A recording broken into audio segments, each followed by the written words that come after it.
Hello friends, Neha એજ્યુકેટરમાં આપનું સ્વાગત છે. આજે હું તમારા માટે લઈને આવી છું 14 થી લઈને 17 સપ્ટેમ્બરના મહત્વના કરંટ અફેર્સ. ઉપર હેડિંગ ઉપર ધ્યાન ના આપતા 16 ભૂલથી લખાઈ ગયું છે, એટલા માટે. હવે તમે જે લોકો નેહા એજ્યુકેટરને ફોલો કરતા હશે એમને ખ્યાલ જ હશે કે મેં તમને જેટલું પણ કરાવ્યું છે એમાંથી બેઠા ક્વેશ્ચન આયા છે. જેમ કે બેઝલ રેટિંગ, બેઝલ સમિટ ક્યાં યોજાઈ હતી, પરમાણુ શસ્ત્રો સાથે પ્રથમ પરમાણુ ઉર્જા આયોગ સાથે જોડાયેલા કયા વ્યક્તિનું નિધન થયું છે, ટાઈગર મેન તરીકે નિધન થયું તે વ્યક્તિનું નામ શું છે, અને બીજા ઈઝી ટુ હાર્ડ બેઝલ જે સમિટ વિશે છે એના વિશે ડિટેલમાં જે મેં તમને કરાવ્યું છે, રાઈટ, લાસ્ટ 6 મંથના કરંટ અફેરમાં છે એ બધું જ તમારી એક્ઝામમાં આવ્યું છે. શ્રીની વસ્તી ગણતરી પણ મેં તમને ડિટેલ કરાવ્યું હતું અને ડિટેલમાંથી જ ક્વેશ્ચન આવ્યો છે. જે લોકોએ પણ નેહા એજ્યુકેટરને ફોલો કરીને રીડ કર્યું હશે એમને ચોક્કસથી 12 થી 14 માર્ક્સ પાક્કા છે. કેમ તો 30 માંથી બેઠા 14 માર્ક્સનું મારે હું કરાવું છું એમાંથી આવ્યું છે, એટલા માટે કહું છું. તો પ્લીઝ જલ્દી મારા વિડીયોને લાઈક કરી દેજો, આ વિડીયોની લિંક તમારા મિત્રો સાથે શેર કરી લેજો, અને હા, સબસ્ક્રાઇબ ના કરી હોય ચેનલ તો સબસ્ક્રાઇબ કરવાનું બિલકુલ પણ ભૂલતા નહીં. ખરું ને? ચાલો હવે ફટાફટ આપણે આજના પ્રથમ પ્રશ્ન ઉપર પાછા વળી જઈશું. પછી સુપરસોનિક એનિકલ ઓર્નિકલ આવે છે અહીંયા, બરાબર. ઓર્નિકલ ઉનુકલ એવો સમથિંગ ઉચ્ચાર થાય છે. ક્રુઝ મિસાઇલની પરીક્ષણ કયા દેશમાં કરવામાં આવ્યું છે? Option A Russia, option B America, option C Bharat, option C ચીન. તો અહીં આપણો શું જવાબ આવશે? ઓપ્શન એ રશિયાએ કર્યું છે. એને બ્રહ્મોસની સિસ્ટર કહેવાય છે. પેસિફિક ફ્લીટે કુરીલ ટાપુ પર સફળ પરીક્ષણ કર્યું છે. 350 કિલોમીટરની મારક ક્ષમતા છે, બરાબર. અત્યારે મારી પાસે આટલી ડિટેલ આવી છે, એટલે આટલું. પછી 5મું અખિલ ભારતીય રાજભાષા સંમેલન ક્યાં યોજવામાં આવ્યું? બોલો. Option A Ahmedabad, option B Gandhinagar, option C Navi Delhi, option D Mumbai.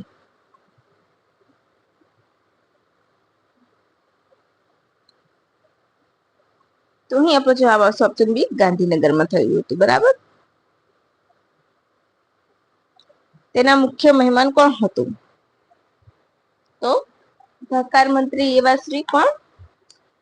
આપણા સહકાર મંત્રી કોણ છે? અમિત શાહ. તો એમણે હતા મુખ્ય મહેમાન, બરાબર. યાદ રાખજો. બહુ જ બધી આજે અગત્યની વસ્તુઓ બધી આવશે, તો તમે યાદ રાખજો, બરાબર. તમે જેટલું પણ કરાવો એટલું પાક્કું તમારી નોટબુકમાં નોટ કરી લેજો. આ દિવસે શું કર્યું છે? તો આ દિવસે સારથી અનુવાદ પ્રણાલી શરૂ કરવામાં આવી છે. કેવી? સારથી અનુવાદ પ્રણાલી. એ હિન્દી ભાષામાં દરેક ભાષામાં અનુવાદ કરશે. એ સિવાય શબ્દ સિંધુ તો શબ્દકોશ છે, જે 2029 સુધી નોટ 29 સુધી સૌથી વધુ શબ્દો ધરાવતો વિશ્વનો સૌથી મોટો શબ્દકોશ બનશે. પછી બોર્ન ઝીરો બ્લુ 3 મિનિટમાં હાડકા સાંધેથી ટેકનિક છે. તેને કયા દેશ દ્વારા ડેવલપ કરવામાં આવી છે? Option A Bharat, option B America, option C Russia, option D ચીન.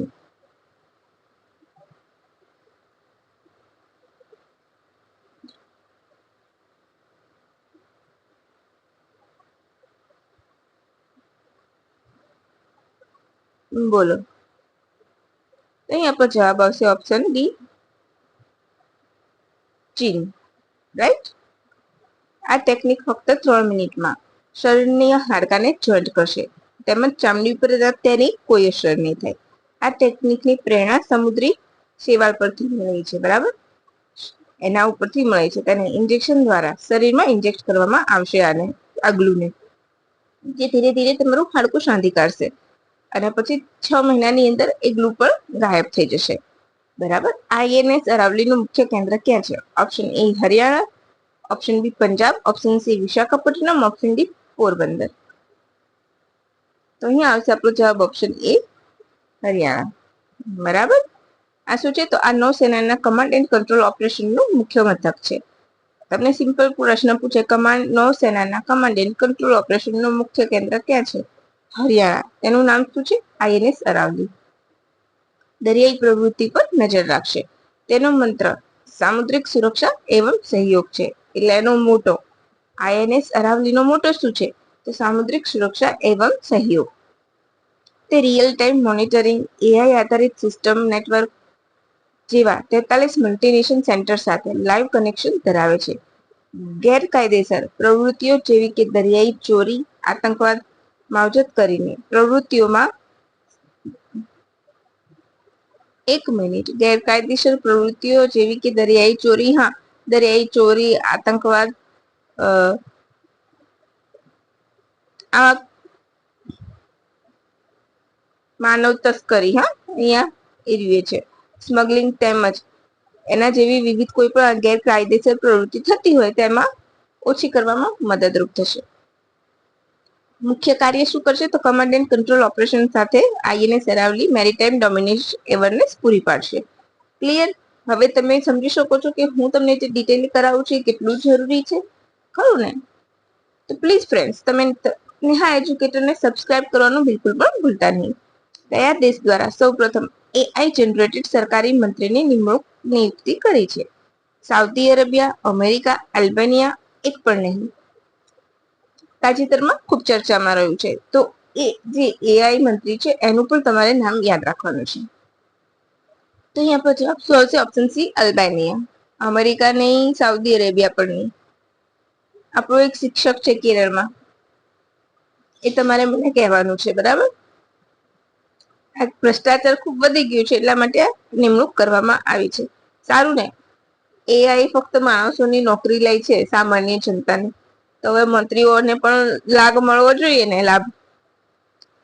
હવે એનું નામ શું છે આ ડિજિટલ સહાયકનું? ડેઇલા. શું નામ છે? ડેઇલા.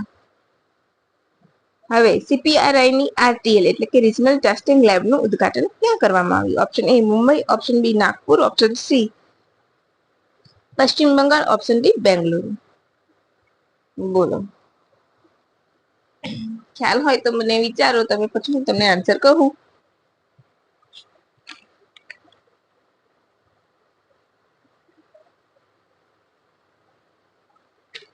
એક મિનિટ, અહીંયા તો મેં તમને ઓપ્શન જ નથી આપ્યું. ચલો હું તમને સુધારીને કહી દઉં છું. નાસિક આવશે. પીડીએફ માં સુધારી દઈશ, બરાબર? અહીંયા શું આવશે? નાસિક. શું આવશે?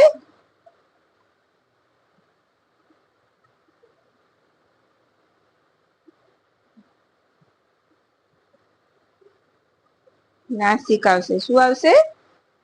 રિજનલ ટેસ્ટિંગ લેબોરેટરી સીપીઆરઆઈ ની હાલ મહારાષ્ટ્રના નાસિકમાં ઓપન થઈ છે. ઓકે, યાદ રાખજો. 200 કરોડ રૂપિયાનો ખર્ચ કરવામાં આવશે, બરાબર? આ lab transformer, smart meter, transport oil વગેરેની ગુણવત્તાની તમામ પ્રક્રિયાઓ તપાસવામાં અને એના અંગે કામ કરવામાં તેજી લાવશે, બરાબર? હવે સીપીઆરઆઈ શું છે? તો 1960માં સ્થાપના થઈ હતી. વિદ્યુત મંત્રાલય હેઠળ કાર્ય કરે છે.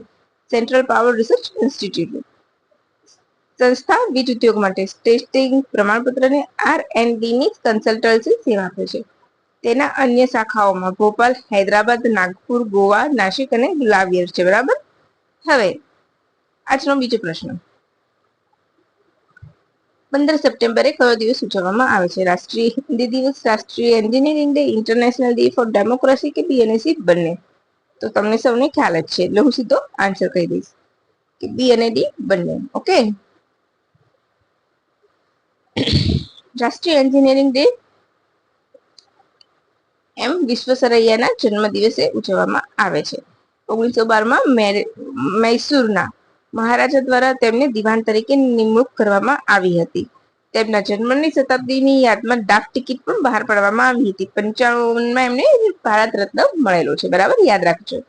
પછી આ વર્ષની થીમ શું?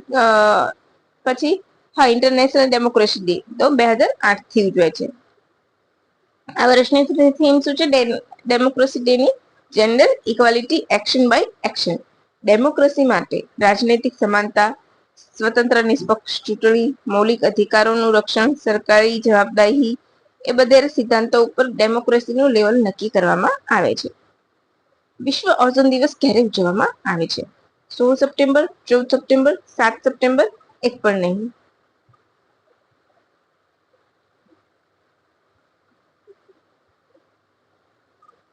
તો અહીં આપણો જવાબ આવશે સપ્ટેમ્બર. બરાબર. પૃથ્વીના વાતાવરણમાં રહેલા ઓઝોન સ્તરની સુરક્ષા માટે આ દિવસ 1995 થી ઉજવવામાં આવે છે. તે સ્ટ્રેટોસ્ફિયરમાં જોવા મળે છે. 10 થી 40 કિલોમીટરની ઊંચાઈ પર હોય છે. ઓઝોન સ્તરની રક્ષા માટે 1985માં વિયેના કન્વેન્શન યોજાઈ હતું. ત્યારબાદ 1987 પણ યાદ રાખવાનું છે. મોન્ટ્રીયલ પ્રોટોકોલ સાઇન થયું હતું. આપણા જે હાનિકારક કેમિકલોના કારણે ઓઝોન સ્તરમાં ગાબડું પડ્યું અને જે ગરમ કિરણો છે એ શોષી લે છે ઓઝોન વાયુ, પરંતુ એમાં કાણું પડતા એનર્જી લેયરમાં એના કારણે ગરમીનું પ્રમાણ વધ્યું તો એનું રક્ષણ કરવા માટે. પછી હિન્દી દિવસ તો ક્યારે ઉજવાય છે? 14 સપ્ટેમ્બરના રોજ.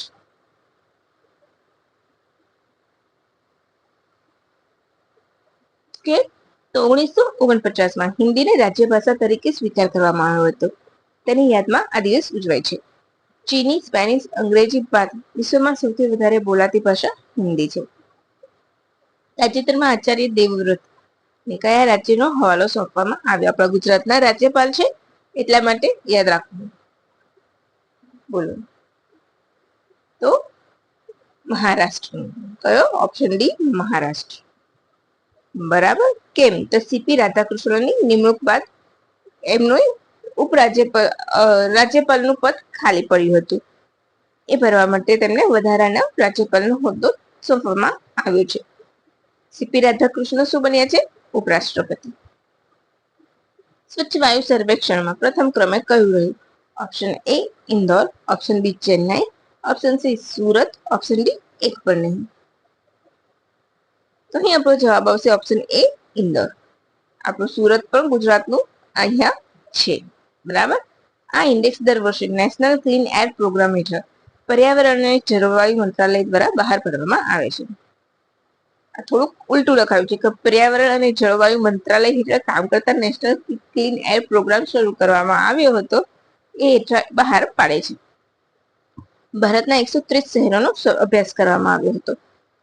એમાં કેવું છે? 10 લાખ સુધીથી વધુ વસ્તી, 3 થી 10 લાખ, પછી 3 લાખ સુધીની, એવી રીતના. રાઈટ.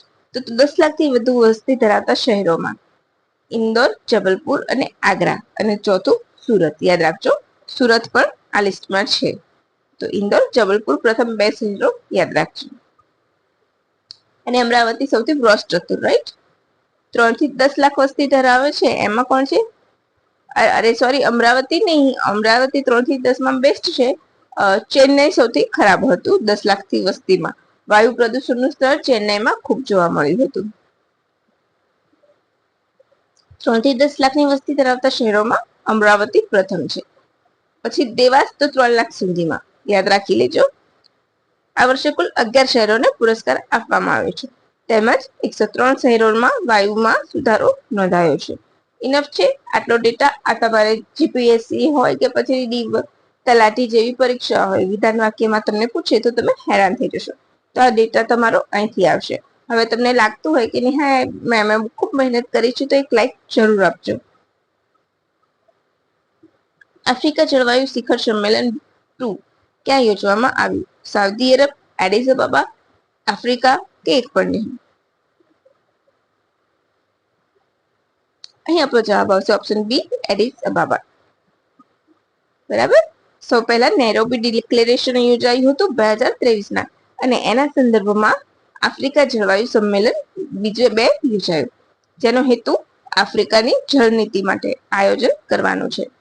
ઇથિયોપિયાની સરકાર અને આફ્રિકન યુનિયન દ્વારા આ સંમેલન યોજવામાં આવ્યું હતું, જેનો હેતુ ક્લાઇમેટ અંગે ફાઇનાન્શિયલ સુવિધાઓ ઊભી કરવી, ગ્રીન એનર્જી અંગે ભાગીદારી કરવી વગેરે છે. વીર સાવરકર સ્પોર્ટ્સ કોમ્પ્લેક્સનું ઉદ્ઘાટન ક્યાં કરવામાં આવ્યું?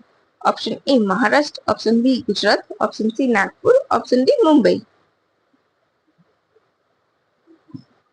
વીર સાવરકર. હવે જો મેં મહારાષ્ટ્ર પર ઓપ્શન મૂક્યું છે, સાવરકર ત્યાંથી હતા તો, પરંતુ આપણો જવાબ સાવરકર બિલકુલ પણ મહારાષ્ટ્ર તો બિલકુલ પણ નથી આવતો સાવરકરને લઈને. અહીંયા આવશે એમનો જવાબ ગુજરાત. આપણે બરાબર ગુજરાતમાં અમદાવાદ ખાતે. ગૃહમંત્રી સહકાર મંત્રી અમિત શાહે તેનું ઉદ્ઘાટન કર્યું. 2030નો કોમનવેલ્થ અમદાવાદમાં યોજાશે. શેના સંદર્ભમાં આ મોટું બન્યું છે? રાઈટ. આ આંતરરાષ્ટ્રીય સ્પોર્ટ્સ કોમ્પ્લેક્સ નારાયણપુરામાં આવેલો છે અને સૌથી મોટો છે બનશે. હવે તમને ખબર છે, એવું કહેવાય છે કે સાવરકર સૌથી મોટા તૈરવૈયા હતા. એમણે બહુ મોટા અંતરનું તરવૈયા કરીને પાર કર્યું હતું, રાઈટ, અંતર. એટલા માટે હવે ઇમ્પોર્ટન્ટ, સ્વસ્થ નારી સશક્ત પરિવાર પખવાડિયું ક્યારે ઉજવાય છે?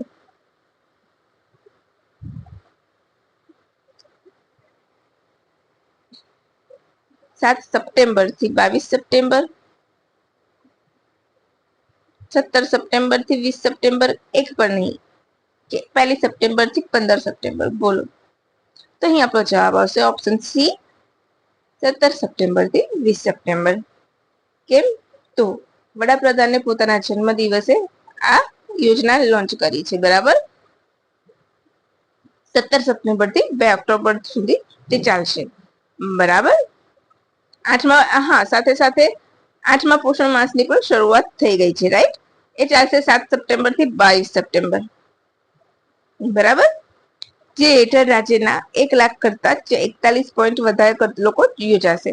આ દિવસને સેવા દિવસ તરીકે ગુજરાતે ઉજવવાનું નક્કી કર્યું છે, જે હેઠળ નમો કે નામ રક્તદાન નામથી બ્લડ ડોનેશન કેમ્પ પણ યોજાશે આજ રોજ, બરાબર. લોકોને નોકરી વોકરી આપી નથી અને નવા નવા નાટક કરવાના. જો સ્વસ્થ નારી સશક્ત પરિવાર 17 સપ્ટેમ્બર થી 2 ઓક્ટોબર સુધી યોજાનારા અભિયાન અંતર્ગત વિવિધ આરોગ્ય વિષયક કાર્યક્રમોનું આયોજન કરવામાં આવશે. આ તમારી ડિટેલ છે, બરાબર. પછી નેવર અલોન નામનો AI આધારિત માનસિક આરોગ્ય અને વેલનેસ કાર્યક્રમ કઈ સંસ્થા દ્વારા શરૂ કરવામાં આવ્યો છે? Option A IISc Bengaluru, NIMHANS, AIIMS નવી દિલ્હી કે IIT દિલ્હી? તો અહીં આપણો જવાબ તો આવશે ઓપ્શન સી, એમ્સ, રાઈટ. આ એપ ખાસ કરીને કોલેજ અને યુનિવર્સિટીના વિદ્યાર્થીઓમાં આત્મહત્યાની વૃત્તિને ઘટાડવા માટે, માનસિક આરોગ્ય સંબંધિત જોડાયેલી ગેરમાન્યતાઓને દૂર કરવા માટે શરૂ કરવામાં ડિઝાઇન કરવામાં આવ્યું છે. ક્યારે લોન્ચ કર્યું? આત્મહત્યા રોકથામ દિવસ, એન્ટી સુસાઇડ પ્રિવેન્શન ડે ક્યારે હતો? 10 સપ્ટેમ્બર, બરાબર. નેવર અલન એક વેબ આધારિત અત્યંત સુરક્ષિત પ્લેટફોર્મ છે, જે વોટ્સએપ દ્વારા 25/7 અવર્સ ઉપલબ્ધ રહેશે. વિદ્યાર્થીઓ આ પ્લેટફોર્મ મારફતે માનસિક આરોગ્ય અને કલ્યાણ અંગે વર્ચ્યુઅલ તેમજ ઓફલાઈન કાઉન્સેલિંગની પણ સુવિધા મળશે, બરાબર. અહીં આપણું બધું જ કરંટ અફેર પૂરું થાય છે. હવે જે લોકો મને ફોલો કરતા હશે ને, એમને બિલકુલ પણ આઈડિયા હશે જ કે કેટલું મસ્ત મેં કરાવ્યું છે, કે મોટા ભાગના 14 માર્ક્સ તો મારા કરંટ અફેર માંથી જ આવી ગયા, એમ સમજી શકો છો, રાઈટ. એ પછી સિમ્પલ વન લાઇનર હોય કે ડિટેલ વાળા ક્વેશ્ચન હોય, એમાંથી છે, ખરું ને?